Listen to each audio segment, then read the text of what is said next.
What if your greatest vulnerability isn't what you hide, but what you casually reveal?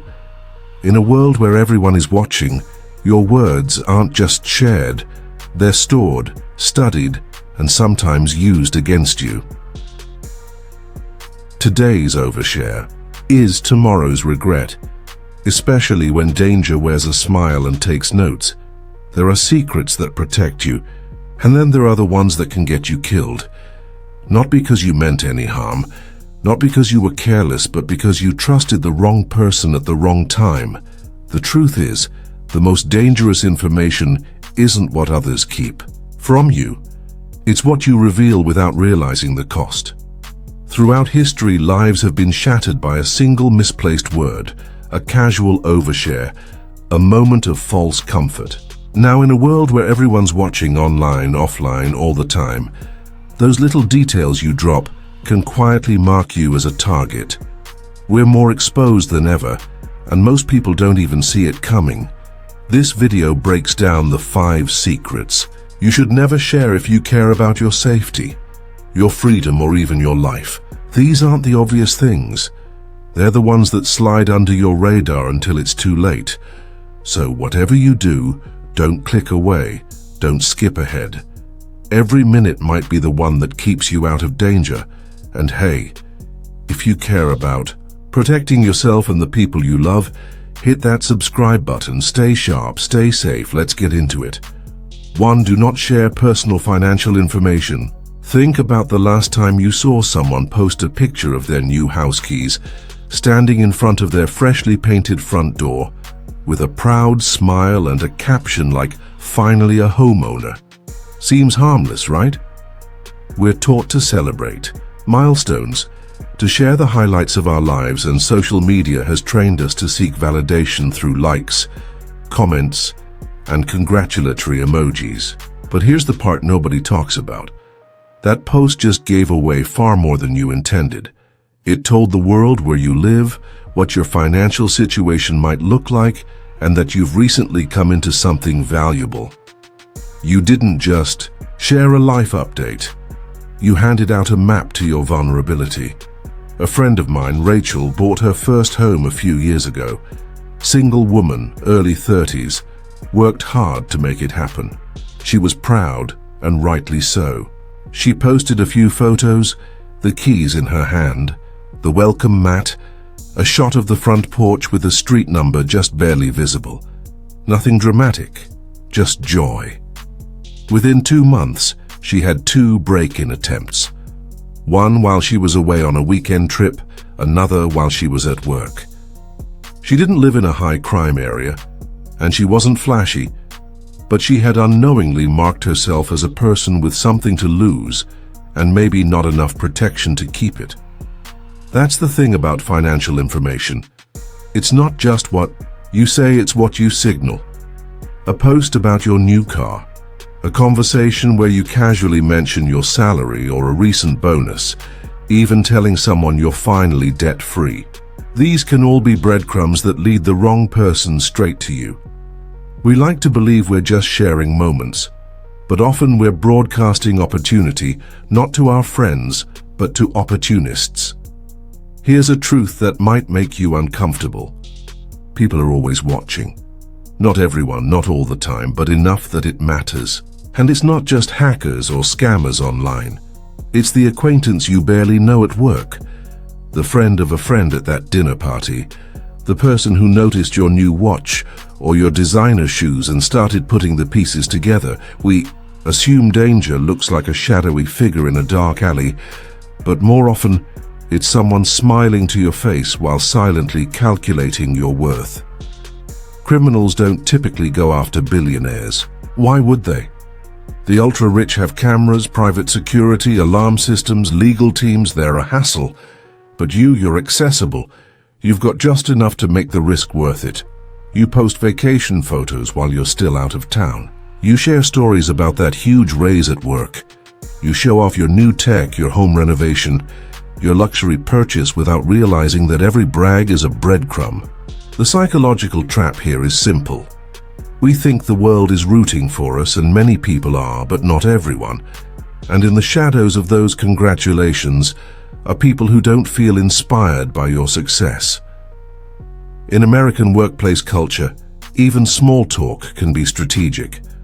That coworker asking about your vacation plans might just be curious, or they might be calculating. They feel entitled to it. They feel like they deserve what you have, and they don't care how they get it. This is where Stoicism comes in. Quiet, strength, inner stability, and discretion. The Stoics didn't flaunt their achievements not because they weren't proud, but because they knew pride doesn't require an audience. They believed that peace comes from control of the self, of one's desires, of one's actions. When you practice Stoic thinking, you resist the need to overshare. You begin to ask, why do I feel the urge to post this? Is it for connection or validation? Is it for expression or ego? You gain clarity. You start to value your privacy the way a soldier values their armor. Not as something to hide behind, but as something that keeps you safe. So what's the solution? It's simple but not easy. You need to become more intentional about what you share and why. You don't have to lie. You don't have to be paranoid. But you do need to be smart. When someone asks how much you make, deflect gracefully. Enough to get by, I'm comfortable. Change the subject. When you get a big win at work, celebrate privately with people you trust. When you make a major purchase, wait before sharing if you share at all. You don't owe anyone a play-by-play of your success. The less people know about your money, the safer you are. Not just from criminals, but from jealousy, manipulation, and even legal troubles. Treat your financial status like the PIN number to your bank account. Share it with no one unless absolutely necessary. And even then, question why. Because in this world, survival often comes down to one thing: what you choose to reveal and what you choose to protect. Oversharing may feel harmless in the moment, but once it's out there, you don't control how it's used or who uses it. Privacy is power. Silence is safety and discretion. That's your shield. Use it. 2. Do not disclose. Location and travel schedule. Have you ever had that jolt of fear when you suddenly realize someone knows where you are and they shouldn't? It's a feeling that grabs you by the spine and doesn't let go. In the age of oversharing, most people don't even recognize the danger they've invited into their lives. We casually post photos from airports, check into coffee shops, tag locations in real time. We think we're just sharing moments, but what we're really doing is giving away our most valuable possession, our whereabouts. And in the wrong hands, that information becomes a weapon. A few years back, there was a woman I knew, Maya. She was newly engaged, full of life, and loved documenting everything on Instagram. One weekend, her fiancé surprised her with a trip to Lake Tahoe. She posted the moment they hit the road, then shared scenic views from their cabin. On day 2, she uploaded a photo of them snowshoeing, laughing under the caption, "No cell signal, no problems." But there was a problem. Someone from her past, a man she'd cut off after an uncomfortable encounter months earlier, had been quietly watching her feed. He saw the trip unfold in real time. He knew where she was. More importantly, he knew where she wasn't at home. And while she was wrapped in snow and joy, her apartment in Sacramento was broken into. The thief didn't just take things. He went through her closet, her drawers, left no forced entry. It wasn't about what he stole. It was about what he wanted. To feel control, access, intimacy she didn't give him. That's what made it so chilling. And that's what most people miss. Not all threats are about money. Some are about obsession, control, revenge. And when you overshare your location, you're offering a roadmap to every one of those motives. This isn't paranoia. This is pattern recognition. We've normalized broadcasting where we are and when we'll be gone, assuming only our friends are. paying attention. But the truth is, anyone can be watching. Social media doesn't vet your followers. That guy you met once at a party, the woman you used to work with 5 years ago, the anonymous account that liked your last 10 posts, any one of them could be studying you, and studies show that many are. Over 78% of modern burglars use social media to choose targets. They don't have to guess if you're home. You told them, you showed them. Even outside of theft, the danger deepens when you share your daily habits. That run you take every morning at 6 a.m., the yoga class every Wednesday night, the late night walks when the city is quiet. These routines form a pattern, and if someone wants to find you, they don't need to ask. They just need to watch. Let's talk about psychology for a second. Why do we feel the need to post where we are while we're there? A lot of it comes down to validation. We want to feel connected, noticed. We want to be seen living a full life. But that craving for connection can become a liability. Stoic philosophy teaches us to value what we can control and to let go of what we can't. Your safety is something you can control, but only if you stop offering your movements up for public consumption. In US military and law enforcement circles, need to know isn't just policy, it's survival. Civilian life is no different. In the digital age, share less, secure more. The Stoics believed in inner strength over outward recognition. They trained themselves to enjoy experiences without the need to display them. That's the mindset we need now more than ever. When you live stoically, you learn that not everything meaningful has to be shared in the moment. You delay gratification. You protect your peace. You understand that your safety, your privacy, your power, they're worth more than a fleeting like or a few heart emojis. You begin to question, what do I gain from posting this now? Who do I trust with this information? What's the cost if the wrong person sees this? That kind of self-inquiry is more powerful than any security system. It makes you less predictable, less exposed, and far harder to manipulate. So here's what you do. Shift the timing. Post your trip photos after you're back. Share that fun dinner spot after you've left.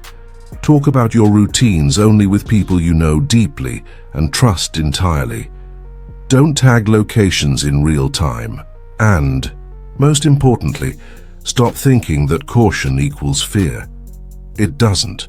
It means you're aware that you see the world as it is, not how you wish it were. We live in a time where even joy can make you a target if it's shared carelessly. But when you protect your location, when you guard your movements, you reclaim control. You turn your life from an open invitation into something more sacred, more protected. Because the most dangerous people in this world don't need to break in. They just wait for you to open the door. And when your location is public, you've already left the door wide open. Privacy is the modern-day fortress, and the strongest walls are built not with fear but with intention. Be quiet, be careful, be stoic. If you found these insights valuable, let me know by commenting yes below. Your thoughts matter, and I'd love to hear from you. 3. Do not disclose information about personal security systems.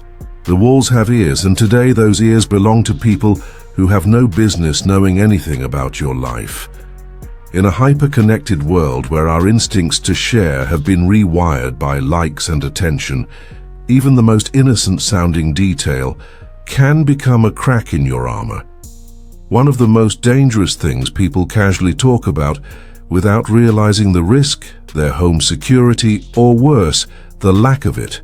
It often starts with pride, a sense of responsibility. Someone just installed a brand new security system, motion sensors, cameras, smart locks, so they post about it. Maybe a quick selfie in front of the security keypad with a caption about finally upgrading the house seems like a responsible move. But in reality, they've just published a detailed blueprint of their home defense to anyone watching with ill intent. They've turned their strongest protection into a public challenge for someone looking to bypass it. What was meant to discourage danger can actually invite it, because now the wrong people know what kind of system they'd need to disable and how valuable the contents of that home must be to warrant such protection in the first place. Now flip the scenario. Some people downplay their setup altogether. Nothing to steal here, they'll say at a dinner party or in a neighborhood group chat. Never needed a security system. That might sound humble, unassuming, but what it really communicates is that their home is easy pickings, and criminals like water follow the path of least resistance. They're not looking for a challenge, they're looking for an opening, and when you announce you don't have an alarm, a dog, or even a neighbor checking, and that's an open door, not a harmless joke. Let me tell you about Greg, a guy I knew from back in college. A few years ago, he moved into a new place with his wife and young daughter. Being the kind of guy who loved tech, he got a top-tier safe for some cash and family heirlooms, including a vintage watch from his grandfather. He was so proud of it. He mentioned it during a casual chat on a home renovation Facebook group. Talked about the brand, the biometric lock, even where he placed it, tucked in the closet behind my suits like a Bond movie, he joked. He wasn't trying to brag. He was excited. But a few weeks later, someone broke into his home while they were out of town. Nothing else was touched. Not the TV, not the laptop, just the safe gone.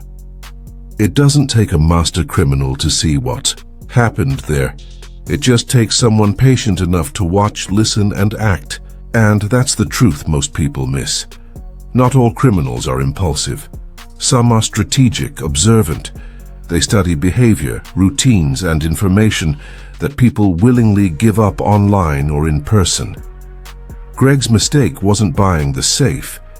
It was talking about it in a space where strangers were listening. We do this more than we realize. We give house tours on social media, showing off our kitchen remodels and casually mentioning how the bedroom's in the back, far from the street. We joke with co-workers about keeping grandma's jewelry in the nightstand. We mention the fact that our gun is tucked under the bed. Psychology teaches us that people with malicious intent often exploit familiarity. They build trust just to break it. Silence isn't rudeness, it's a boundary. And we do it because it feels normal, relatable, like bonding. But what we're really doing is giving someone a playbook, a way in, a reason to plan. Psychologically, it stems from a deep desire for acknowledgement, to feel like we're doing something right, like we're safe because we've taken steps. But real safety isn't performative, it's private. Stoic philosophy teaches us this over and over. Epictetus once said, "Be silent for the most part, or if you speak, say only what is necessary and in few words." That's not just about conversations. It's about control, discernment, holding back what doesn't need to be offered. To live stoically means to recognize that external validation, praise, envy, even curiosity are not measures of success. And sharing details of your security measures, your weapons, or your valuables doesn't make you smarter or safer. It makes you vulnerable. The Stoics believed that strength is quiet. That true power lies in what you don't reveal. A fortress isn't strong because people see its defenses. It's strong because people can't figure them out. So, how do you talk about your home without risking it?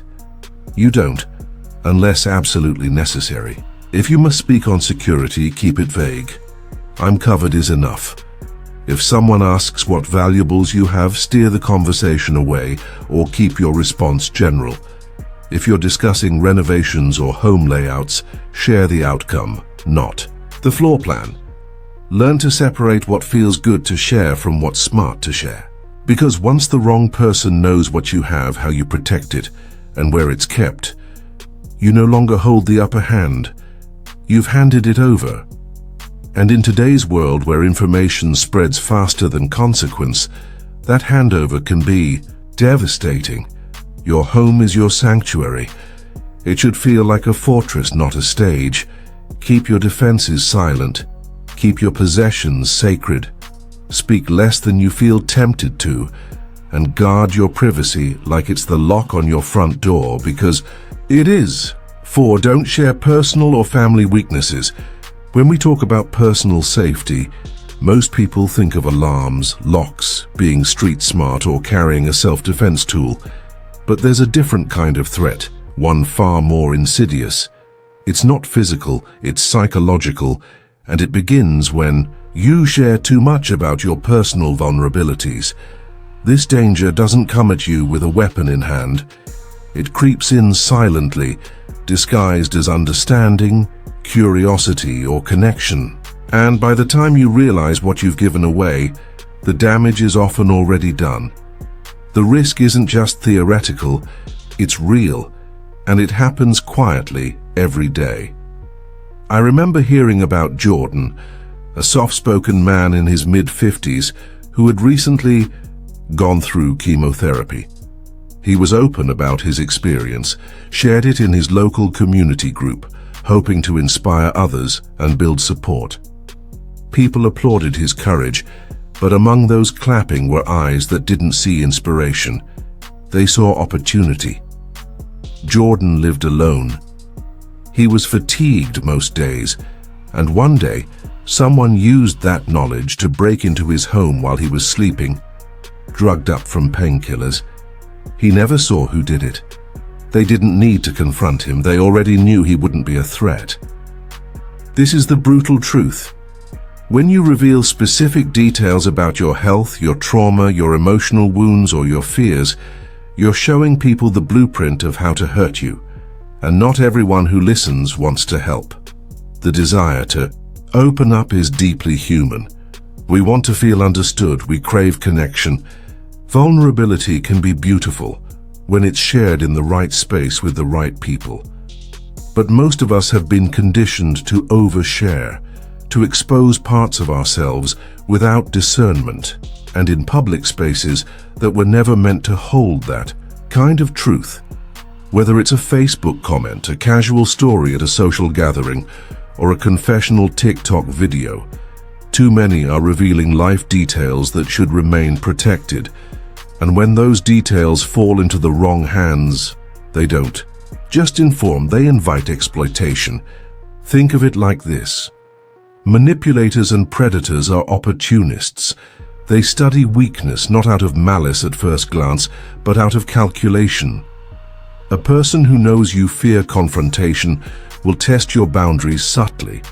A person who hears that you live alone and struggle with mobility sees a path with no resistance. A person who learns about your abusive ex, your phobias, your guilt, now has tools they can use to customize their manipulation. And that kind of harm is deeply personal. It's not general violence, it's tailored destruction.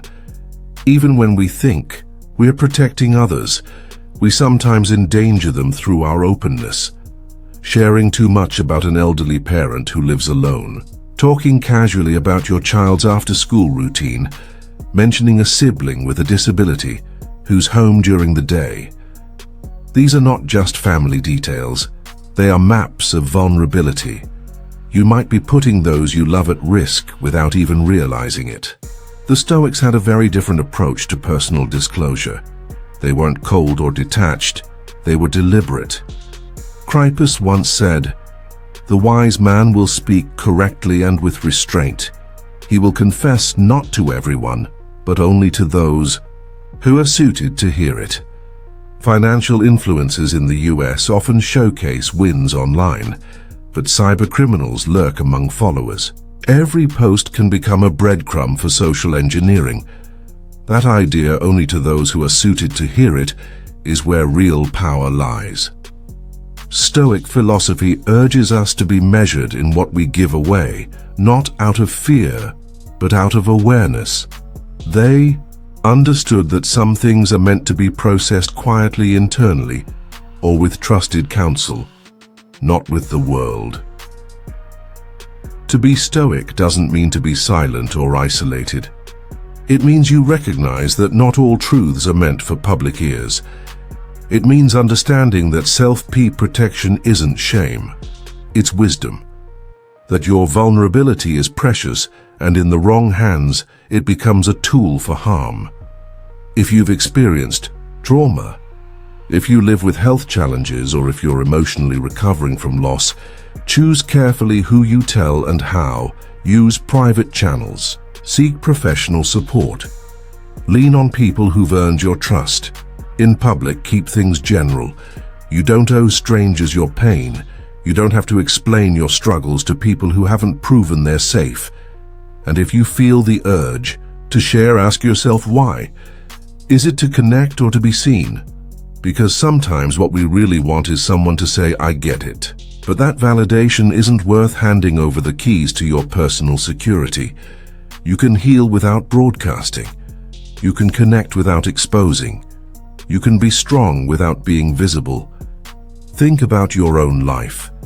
Have you ever shared something, personal only to regret it later? Has anyone ever used your openness against you? Let me know in the comments. Your story might help someone else realize what's at stake. Because ultimately, your safety isn't just about what you can fight off. It's about what you don't reveal. Your most valuable armor might not be your strength. It might be your silence. 5. Do not share information that could be used for identity theft. When was the last time you really stopped and thought about what you share online? Not just the obvious things like passwords or credit card numbers, but the casual stuff. The throwback post about your childhood dog. The comment about your mum's last name while talking family genealogy. The story where you joked about that old street you grew up on. Seems innocent, even charming. But in the hands of someone with the wrong intentions, those small pieces become fragments of a map. One that leads straight to your identity and ultimately your vulnerability. Imagine every bit of personal information you share online as a puzzle piece. On its own, a piece seems harmless. But when a determined person collects enough of those fragments across your posts, tags, comments, and public profiles, they start to form a very clear picture. Not a story about who you are, but a profile that can be used to impersonate you, hack you, scam you, or even destroy your life.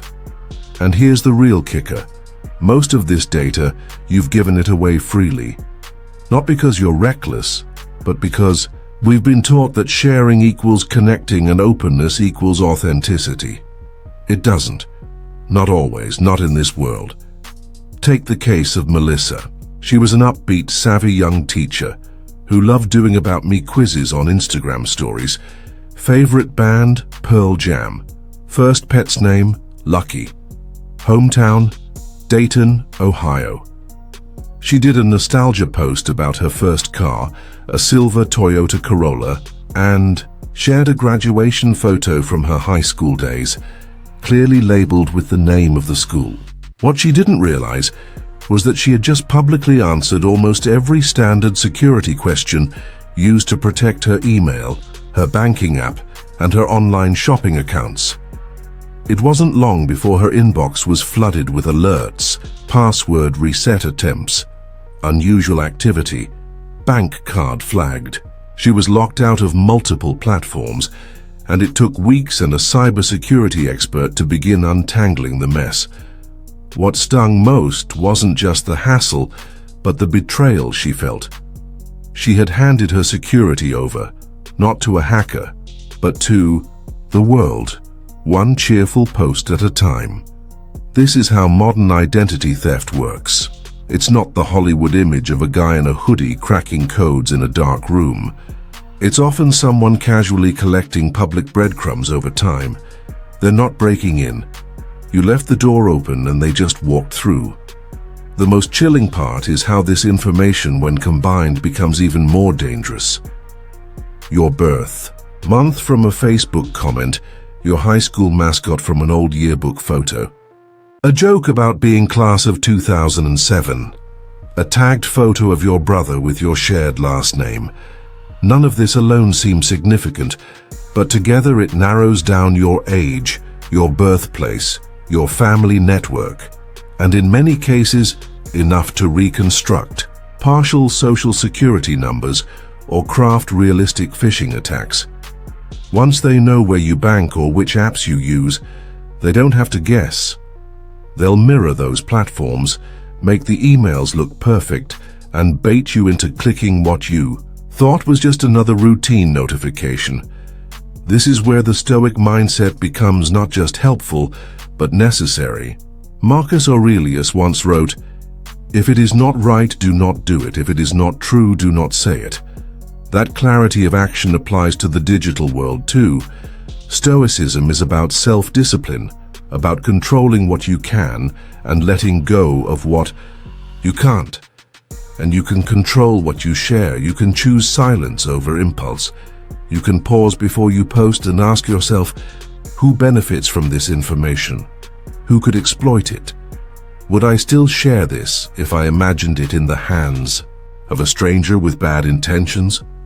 Living by Stoic values means treating your personal data like your physical body, with respect, with boundaries, and with an understanding that exposure can have consequences. It means realizing that you don't owe anyone your full story, especially not the anonymous, ever-watching eyes of the internet. You can live fully without laying yourself bare. You can connect without giving away the blueprint to your identity. American crime shows dramatize hacking, but in reality, identity theft often starts with a birthday post or a nostalgic high school photo. The solution isn't to be paranoid, it's to be precise. Use false answers for security questions that only you know. Don't post about the apps or platforms you use for finances or shopping. Regularly audit your online presence. Go through your old posts. Delete what no longer needs to live online. Tighten your privacy settings. Make it hard for strangers to build a version of you never gave them permission to create. You lock your front door without thinking. Your digital life deserves the same vigilance. Melissa didn't get hacked because she was careless. She got hacked because she trusted a system that rewards oversharing and punishes discretion. But we can break that system by choosing silence when it matters, by guarding the small truths that seem too minor to matter until it's too late. What about you? Have you ever shared something online that in hindsight felt too revealing? Or maybe you caught yourself answering one of those cute quizzes without realizing what it was really asking? Drop your story or thoughts in the comments. I want to know what you've learned about digital safety the hard way. Your experience might be the wake-up call someone else needs. And if this message hit close to home, don't stop here. There's more you need to know. Click the suggested video on your screen now. It's packed with practical strategies that build on everything we've covered, because in a world where information equals power, the wisest thing you can do is protect what you know and keep the rest to yourself. That's not fear. That's survival. That's Stoicism in action. If you've made it this far, you already know. You're not just watching a video. You're waking up. These 5 secrets aren't random tips. They're your personal firewall in a world that's watching, listening, and waiting for you to slip. You don't need to live in fear, but you do need to live smart. Protecting your life starts with protecting your information. So, here's your next move. Hit that subscribe button, stay close, stay aware. I'll keep showing you what others overlook. And if this opens your eyes, share it. Someone you care about might need this more than you know. Your safety is your responsibility, but you're not alone in it.